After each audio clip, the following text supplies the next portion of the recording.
Hello! Now it's time for today's story. This story comes from before the before times, from the long, long ago, before the world was a red dust ball, and before you found piles of glowing uranium scattered everywhere. This story comes from a time when people still divided up the land into countries, using lines on maps and peculiar rectangles of material that people called flags. Now, these flags were covered in all kinds of colours and symbols that everyone thought was very important. This story comes from a country called Japan. It's about an old man called Ido and an old woman called Kimiko. They had been married for a very long time and were very much in love. In fact, the year this story was set in was to be their 50th year together, and Kimiko was determined to cook her famous sweet rice cakes to celebrate. Delicious! Ido really enjoyed them. Unfortunately, their stores had run a little low on rice.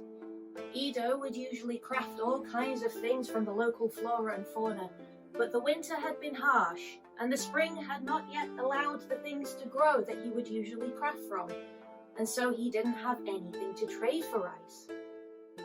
But Kimiko decided gallantly that it was okay for Ido to take her wedding kimono into town to trade with. "Surely not," said Ido. "I can't trade your wedding kimono." But Kimiko gave her husband a smile and said, "Oh, husband, I have more important things to remember our wedding day by," and gave her husband a cheeky little smile. Ido fell in love all over again. How could he refuse his wife anything when she smiled like that? She was such a kind person. And so, Ido took Kimiko's wedding kimono and set off into town. Kimiko and Ido lived on the side of a mountain that was surrounded by cherry trees that blossomed pink in the spring. So he would take the mountain trail down into town. As he was making his way down, he noticed 4 statues by the side of the road. Now, these statues in Japan are where spirits live, and people would offer the statues all sorts of things to try and gain their favour, for good luck on their travels. But Ido noticed that these statues hadn't been tended to in a very long time, and he thought he should do something to rectify this. And so he set about working. He brushed the dead leaves from their shoulders and from all the nooks and crannies. He pulled off the vines that were threatening to overthrow them, and he wiped away the mud that had splashed up during the storms. And then he took a step back to look at his work and thought to himself, yes, I promise that on my way back, I will give them a gift. In fact, Kimiko makes the best rice cakes, that when I have come back with my rice, I will bring a rice cake for each of the statues, just to say thank you, and just to show them that I appreciate them. And with that decided, Ido set off into town to trade away the kimono. Ido continued down the mountain trail, and as he did so, he came to a small bridge that went over a small river just around the outskirts of the town. He came up to the bridge, and as he did, he saw a young man that looked more than a little upset. He approached the young man and asked him, "What's wrong? Why are you so upset?" Well, you see, I've been trying to sell these beautiful fans. I need to sell the fans so that I can save money for a wedding kimono for my betrothed, and we can be married, but no one will buy them. Ido looked at the young man. You reminded him so much of himself from when he was that age, and he took pity on the man. "I tell you what, I have here my wife's wedding kimono. It might not be the finest garment, but it is beautiful. And I'm sure your wife will look beautiful in it on your wedding day. Why don't we swap?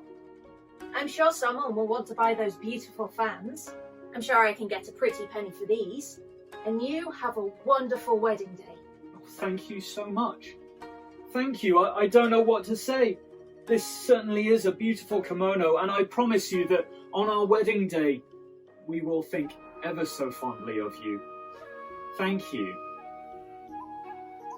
Now, the young man made his way home merrily then, And Ido continued off into the market town. He had spent so long cleaning up those statues that the sun had already reached past noon and was starting to head downwards. It was getting late into the afternoon. But he made his way into the market town, and when he got there, on the outskirts he saw another gentleman, an older gentleman this time, who was looking more than a little bit upset. He went to the old gentleman and asked him, "What's wrong? Why are you so distraught?" Well, I dragged these old bones down to the seashore and I collected this here shell. So pretty I thought it was, I thought I could maybe get some coin for it. But no one will spare me any mind, not at my age. And I just can't sell it.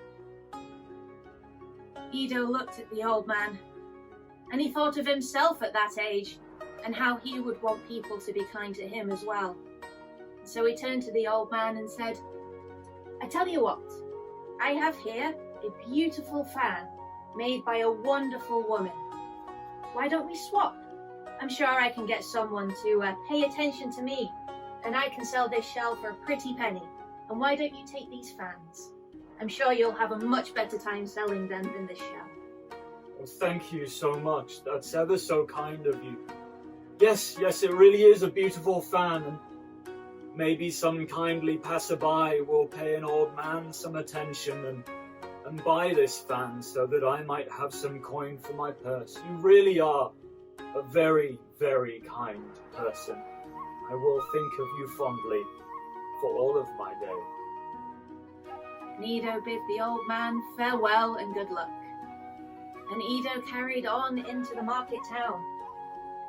Now Ido had spent quite a lot of time greeting people, cleaning up those statues and helping out people he met along the way, that the sun was definitely starting to head downwards now.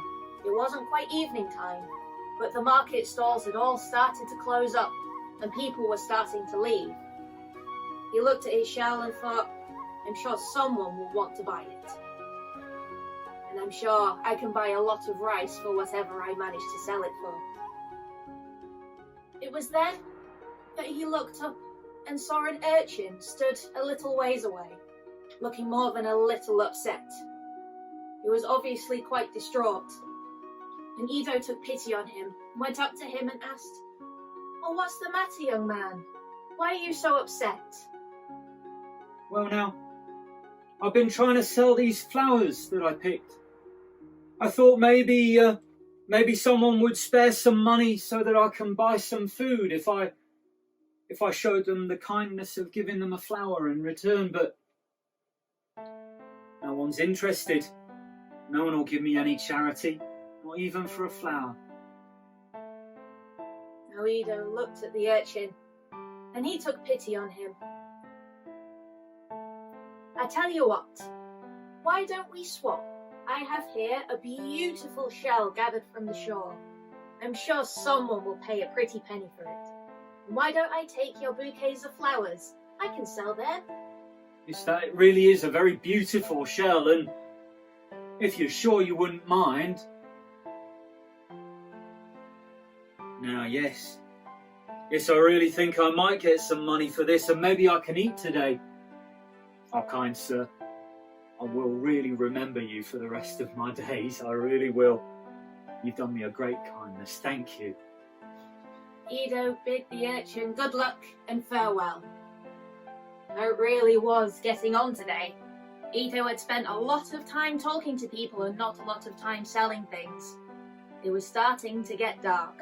And so, with all the market stalls shut up and all the people at home for the day, Ido reluctantly set off back home up that mountain trail. He thought about what he would say to his wife. He thought about going home without any coin or any rice. And it was at that point that he saw the spirit statues that he'd met on the way down. And he remembered his promise. He looked at each of the statues in turn and said, "I know I said I would bring you a rice cake each. I'm afraid I'm going to have to break my promise. All I have today are these flowers. Perhaps they'll bring you some joy instead." and he lay one in each crook of the arm of the spirit statues, and he gave them a deferential bow and bid them good night, and headed off back to home to his wife. Kimiko was a little concerned to see Ido arrive home with neither coin nor rice. "Well, what will I make rice cakes out of?" she said. But Ido recounted the tale of what had happened that day, of the people he'd met and the people he'd helped, and Kimiko could not help but love him even more for the kindness that he'd shown. They might have gone to bed a little bit hungry that night, but they went to bed just as in love with each other as ever, and comfortable in each other's company. That night, Kimiko and Ido were woken by a loud noise. Kimiko thought that it was bandits, but Ido reasoned that that noise was too loud for bandits to make. Cautiously and carefully, they crept to their window and peered outside. The sight that met their eyes was a wondrous sight. It was the 4 spirits of the stone statues that Ido had met earlier that day. They were both struck dumb. They had believed in spirits of the land, of course, but they had never seen one before. And there were 4, stood silently and solemnly in front of their door. Each of them held a flower bouquet in the crook of their arm. One of them stepped forward gently and placed a bag of something on their doorstep, and then silently and slowly they disappeared into the night. After a moment, Kimiko and Ido crept down to their front door. They opened it carefully, and looking around, picked up the bag and brought it inside. They put it on their table and opened it up, and inside they found rice. More rice than they could have ever hoped for. More rice than Ido would have gotten for the wedding kimono for sure. They would have rice cakes tomorrow. They went back to bed and slept soundly and safely. The next day, Kimiko made her sweet rice cakes. She even made extra for the stone statues, and Ido took them down to the statues just as promised. But that was not the end of the story. Ido may have fulfilled his promise, just as he said he would, but the statues had more gifts in store for Ido and Kimiko. The old couple realized that as they ate through the rice, no matter how much they had eaten that day, the next morning the bag was full again. They would never run out of rice, the final gift of the spirits from the stone statues. For Kimiko's generosity, for Ido's kindness, and for the humility of them both, neither of them would ever go hungry ever again.